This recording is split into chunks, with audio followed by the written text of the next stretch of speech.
Good morning, Brew Daily Show. I'm Neal Fryman. And I'm Toby Howell. On today's pod, Microsoft CEO Satya Nadella went God mode to cap off one of the wildest weekends in tech in decades. Then we'll tell you whether Elon's rocket launch and Vegas's F1 race flopped or popped. It's Monday, November 20th. Let's ride.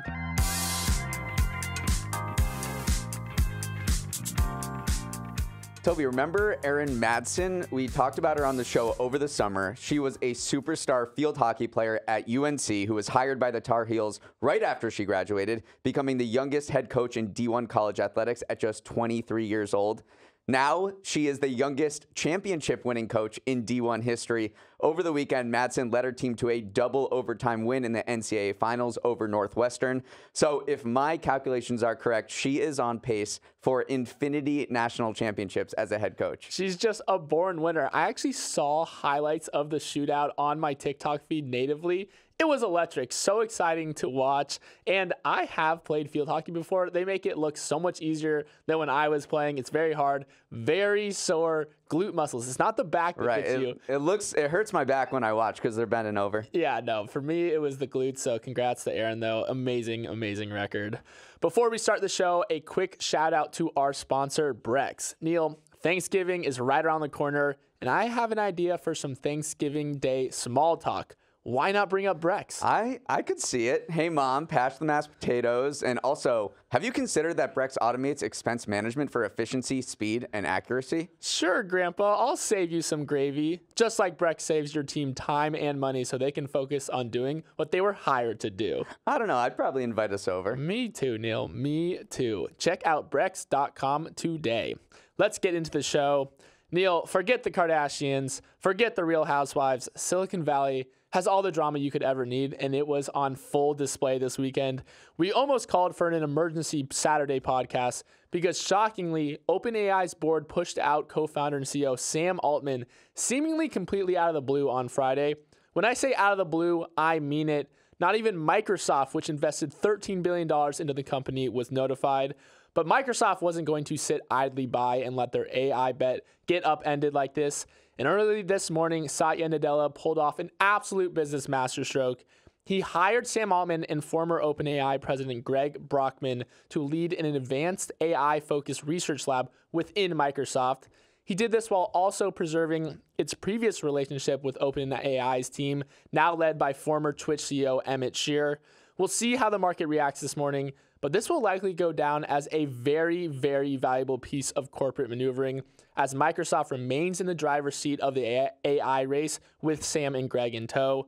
Neal, trying to keep up with this news has been wild to say the least. Who came out a winner in all this? Okay, well, Satya Nadella, the CEO of Microsoft, was paid $57 million last year, and he earned every penny. This was such a remarkable Uno card to play to keep Sam Altman on board. Who knows what would have happened when the markets opened this morning and Microsoft would be left without, with an OpenAI, which invested $13 billion in complete disarray without Sam Altman, who is its visionary and its leader and the person really behind all of the AI boom that we've been seeing this year, because he essentially oversaw the creation of ChatGPT, which has unleashed this craze that has taken over the business world. So I think Nadella comes out on top. To make Altman a W-2 employee at your company, even though he's been a founder so many other places, so the ability to talk to him and give him the assurances that he'd have independence within a $2.7 trillion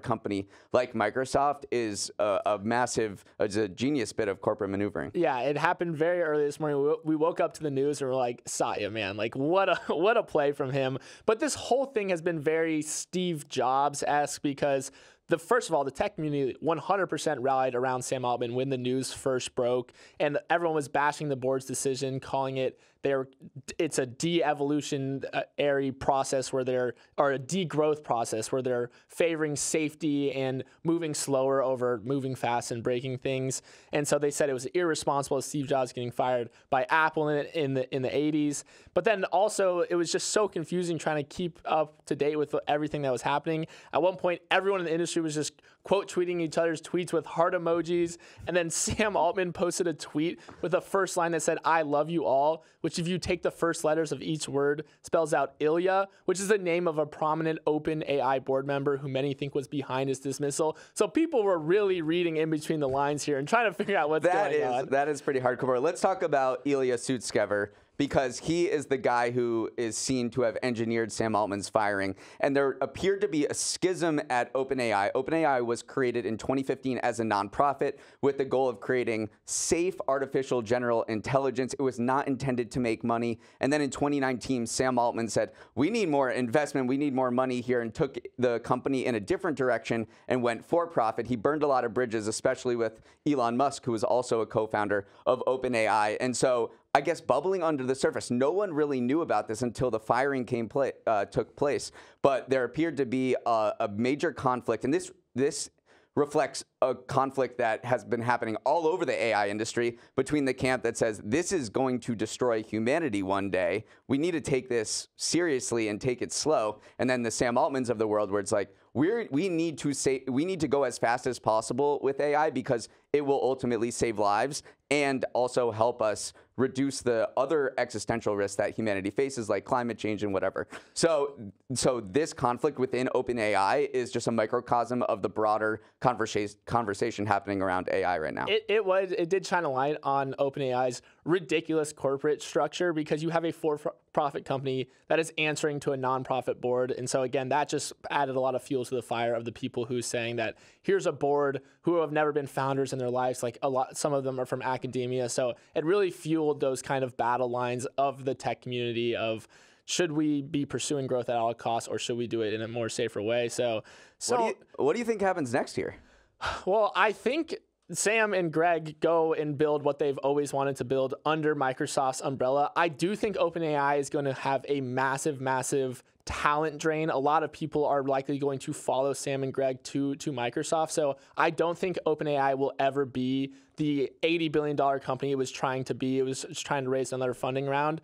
Who knows what Sam and Greg will end up building? Probably something similar under Microsoft's stewardship. Thank you.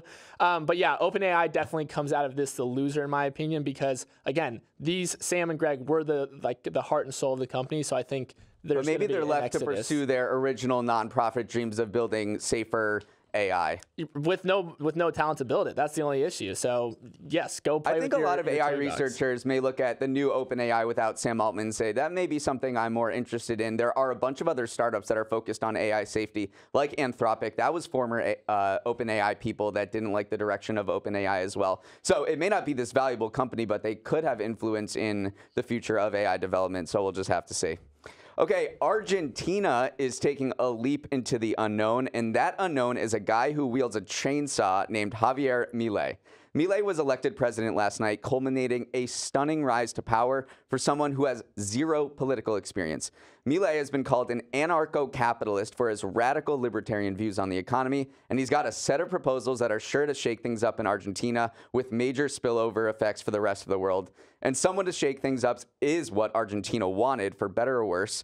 The situation is dreadful there right now, with inflation soaring about 140% and 40% of the population living in poverty. The country's economy hasn't grown in 10 years for only the second time in its history. And Milei's opponent, center-left economy minister Sergio Massa, Argentines saw more of the same failed policies that brought them to this point. So they saw the risk of sticking to the status quo as more risky than going with a guy who is even more of an outsider than Donald Trump was in the United States.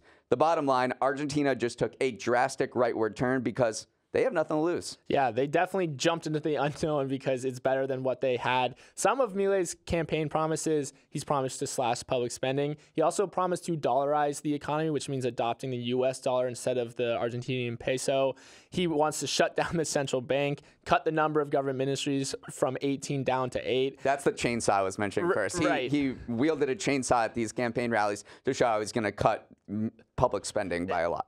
I love the chainsaw is the proper metaphor for that. His whole rallying cry was to take down the country's political caste, which was kind of the Argentinian version of drain the swamp from Donald Trump. So you can see why there was these parallels between the two. Donald Trump actually tweeted, or he truthed on his Truth Social platform, "I am very proud of you. You will turn your country around and make Argentina great again." So again, this is another kind of microcosm of kind of in resemblance of Brazil, took a rightward turn under Javier Bolsonaro, and now you have Milei coming in. So it's a lot of tension potentially between those two countries is bubbling up, but kind of a shock election result. It's unclear what he's going to be able to do to dollarize the U.S. economy and also abolish the central bank at the same time. It's not clear whether you can do that. He's also going to be politically weak technically because he doesn't have majority in the legislature. So he's not like Joe Biden coming in with Nancy Pelosi and at his side to be able to ram through a lot of this legislation. So it's unclear how much of what he wants to tackle will be able to get done. But he also has, besides the the nuts and bolts economy stuff, he has very controversial views on social issues. He has called climate change a socialist lie. He's a wild card in every sense. He's a wild card in every sense. Both economically and socially and politically. So, oh my Lord. It actually is. I do feel for Argentinians right now because if you are coming in and saying we're going to dollarize the economy, get rid of the peso, the peso is absolutely cratering in value like this week going forward because Argentinians are rushing to just shed their pesos. So you feel for a country, even though they are looking for change in some way, but right now it's definitely a rocky time for them. This week is going to be crazy. I saw interviews with shop owners and people who sell on e-commerce sites saying, I'm not going to list any of my products because I have no idea what the currency is going to do. It's going to fluctuate like crazy. I think the markets are not open today in Argentina, but when they do open, it's going to be wild. We're going to see crazy fluctuations in government bonds and in their currency as investors try to figure out what this new administration will actually do because it has promised some of the most radical change we've seen in decades in South America. Okay, before we jump into the second half of our show, we're going to take a quick break. SpaceX's Starship flew and the Las Vegas Grand Prix wasn't a total flop. Those were the two big events over the weekend we had our eye on, so let's check in and see how each one went. First up, the second Starship launch attempt was supposed to take 90 minutes and send the rocket to space and back, but it only made it about 8 minutes before blowing up once again. Elon and co. hailed it as a success, though, because it did technically last longer than the first test flight in August, which also ended up blowing up. The problem back then was the super heavy booster in the Starship itself never separated. This time they did, before Starship eventually had another rapid unscheduled assembly. Most importantly, they did not blow the launch pad to smithereens this time around. Again, this is rocket science, so you can't make an omelet without blowing up a few rockets in the process. But is an 8-minute flight and a separation between the boosters a success, Neal? Absolutely. I woke up Saturday morning and I remembered that there was this launch. I was in bed and I opened up the phone and I watched it for like 15 minutes. I get so hype about this. I know that there is a debate over whether this was a failure or progress or anything like that, but I see it as amazing. I mean, watching this Starship go, and for 8 minutes, it's really impressive. I like the approach of just, obviously I'm not funding it, so I don't have to care about the money involved, but I think the move fast and break things approach is the right way to go about it. So every time this thing lasts longer in the air and I watch all of those 33 Raptor engines firing at the same time, it gives me goosebumps. Yeah. I love it. They did all fire at the same time, which was a big problem with the first launch. Some of them weren't firing, so that was a big win for them. Technically, the rocket did make it to space, too. It reached an altitude of over 90 miles above Earth, while the boundary of space starts around 62 miles. Obviously, there's some gray area there. And then the innovation, literally. The innovation this time around was this thing called hot staging. It's where the upper stages engines start firing before Starship and the super heavy boosters have fully separated. This concept isn't new at all. They've been using it in NASA since literally the 60s. So it is interesting to see them kind of returning to one of the first techniques we've ever used to space to try to get this futuristic, massive 400-foot tall rocket up to space. And we should remind people why this is important is Starship is supposed to be the lunar lander for NASA's Artemis mission back to the moon in 2025. And it's expected by SpaceX to eventually take people to the Mars and deeper space. But when the timeline of this for the moon is 2025, and when you watch this thing explode after 8 minutes, you're like, gets you a little you're nervous. Like, are we really going to be using this in 2 years? Like, can we actually make that much progress where we're really okay with putting humans on this? Yeah, I know. I always think that in the back of my mind, but hopefully they figure it out. Tough week, though, for Elon in general. I mean, obviously his rocket blew up, but also a bunch of advertisers left X after he interacted with an anti-Semitic tweet. IBM pulled roughly $1 million in ad spending. Apple, Disney, Warner Bros. Discovery, and Lionsgate followed suit, suspending all advertising on the site. So while SpaceX had a relatively successful weekend, it was anything but for X, as it's facing another advertising crunch right now. Yeah, Elon has a habit of interacting with anti-Semitic posts on his platform, and this one he endorsed. This one said that the Jewish people have a dialectical hatred of white people, and he said, "You have said the actual truth." So it was not murky. It was pretty clear what he was saying, and he denied that he's anti-Semitic afterwards. You had people like Bill Ackman and Ron DeSantis coming to his defense, but a lot of this is becoming indefensible because it is a repeated pattern, and you have the CEO of X, Linda Yaccarino, who's coming under a lot of fire from her peers to resign, because how can you stand by what the owner of this platform is doing? So it was reported over the weekend that a bunch of media buyers, a bunch of media executives met with Linda Yaccarino and urged her to resign and say, how can you stand by this? She's been put in such a tough spot at every corner. So interesting to see how she'll navigate going forward, if she resigns or not, or if she tries to court those advertisers back again. Let's now talk F1. The much anticipated Las Vegas Grand Prix happened, and it went pretty well. After so much hype, disgruntled locals, and a disastrous Thursday qualifying session, F1 needed a perfect race to save face, and it got pretty close to that. There were a total of 86 overtakes, including one in the last lap in the battle for second place. In the end, Max Verstappen from Red Bull did end up winning, like he always does, but the course was fun, the Sphere was doing its Sphere thing, and a night race in Vegas was a spectacle. It seems like F1 is leaving Vegas on a bit of a high right now, but Neal, as our resident F1 realist, how do you think this weekend ended up going? I'm willing to eat my words. I know on Friday, Kyle and I we previewed this, and we were pretty down on it, and I was airing all of my laundry with F1 about how viewership was down, and it was off of this COVID high that it had been, and there were all these complaints about what was going on in Vegas.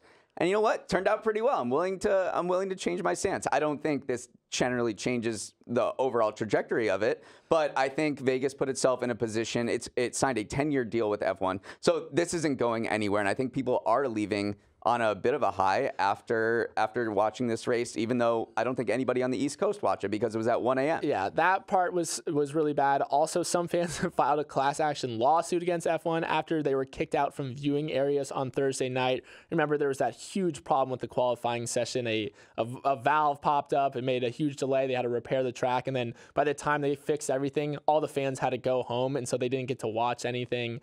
So it was a rocky weekend, to say the least, but it was their first time doing this. Yeah. They have 9 more years to perfect it. I do feel so bad for the F1 teams, though, because they have to be 12 time zones to the east in Abu Dhabi for the final race of the season just 5 days later. So I can't imagine. I think our sleep schedule is difficult, but can you imagine being an F1 racer and having to reorient your body 12 time zones away? The logistics of F1 are very cool. I watched a YouTube video on it, I think 3 years ago, when it was becoming pretty popular. I encourage everyone to just type in F1 logistics on YouTube, and it's all about how they move their infrastructure from, it's truly one of the most global sports because they're competing in everywhere from Vegas to Australia to the Middle East to Europe to Latin America. So it is an amazing logistical feat. I encourage everyone to go watch that.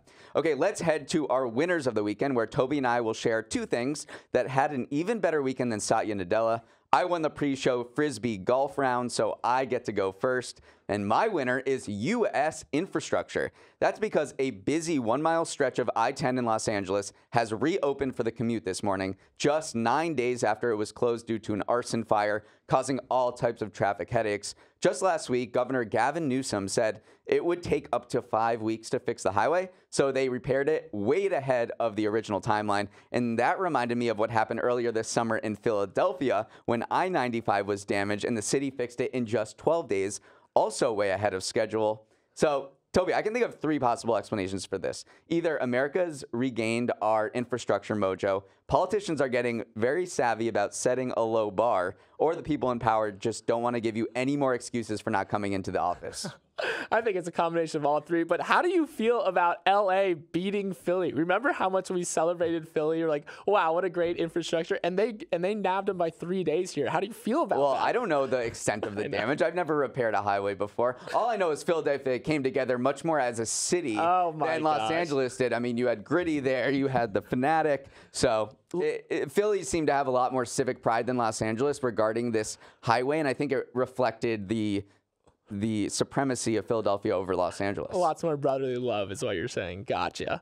All right, my winner of the weekend is Casey McIntyre. Casey recently died of ovarian cancer, but before she passed, she did one of the most baller things you can ever imagine. Casey had great health insurance through her company, so was able to fight her cancer debt-free, but was well aware of the fact that others weren't so lucky. So she arranged to buy up other people's medical debt, then destroy it after she passed away in a celebration of her life.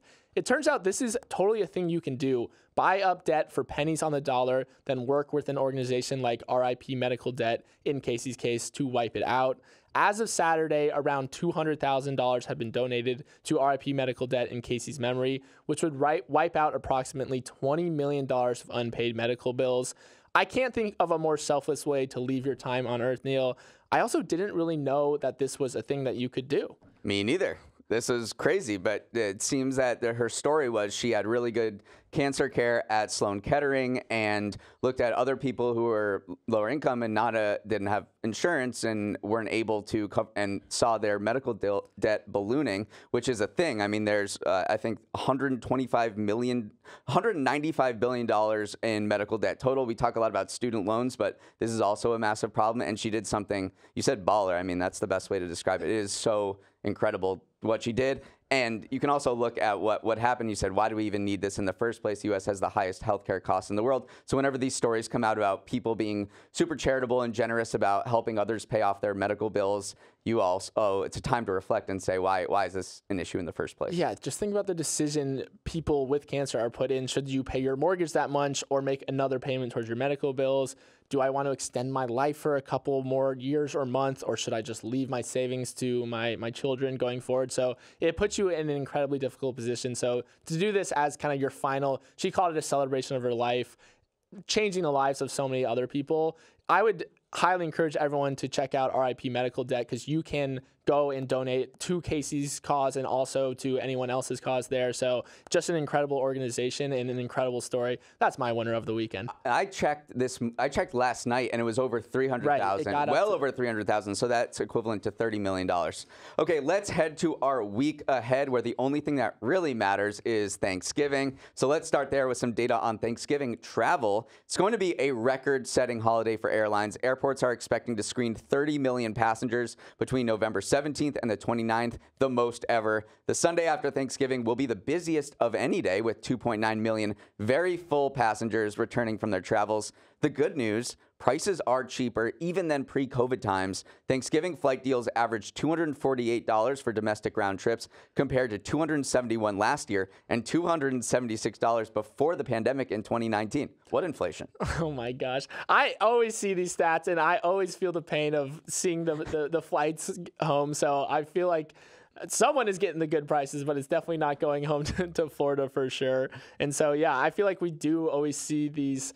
It's going to be a travel apocalypse. It's going to be bad, but I don't want to jinx it this year. You're taking a train. I'm taking a plane. So you're totally fine to go home on your train, but something always gets messed up on the plane. Well, you're the only person who's like, Amtrak is great and always on time. You don't take trains up and down the Northeast Corridor. You don't know what it's like. Overall, it's pretty good, and I've had generally great experiences. Okay, it's not going to be a fun day at Citigroup HQ. The company is expected to launch its biggest overhaul in almost 2 decades. The restructuring, called Project Bora Bora, will ultimately result in thousands of jobs being cut. CEO Jane Fraser said this isn't all about cost cutting, but also fixing the company's, quote, matrix management structure. Citi is the banking sector's worst performing stock, so she's looking for ways to juice that share price. Neal, what would you name your massive restructuring project?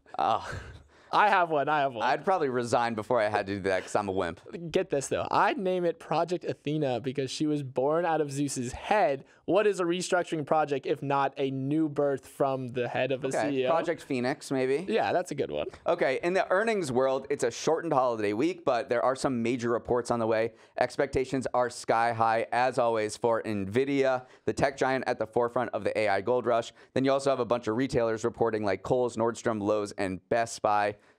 We've talked all about Microsoft. We talked all about OpenAI. I feel like we've forgotten about NVIDIA a little bit, so I still think that they are going to crush despite kind of the fears around the China chip crackdown. So I don't know. We've gotten so wrapped up in these other companies, we forget NVIDIA is still absolutely crushing it. A little more tea from the Sam Altman story is that he had reportedly gone to the Middle East to raise billions of dollars from the biggest investors in the world, like the Saudi Sovereign Fund, for a chip-making company that would take on NVIDIA. So much drama. So I wonder if he's talking with Satya and he's like, hey, I'll work for you, but it's okay if I pursue this thing? Yeah. That was probably a part of it.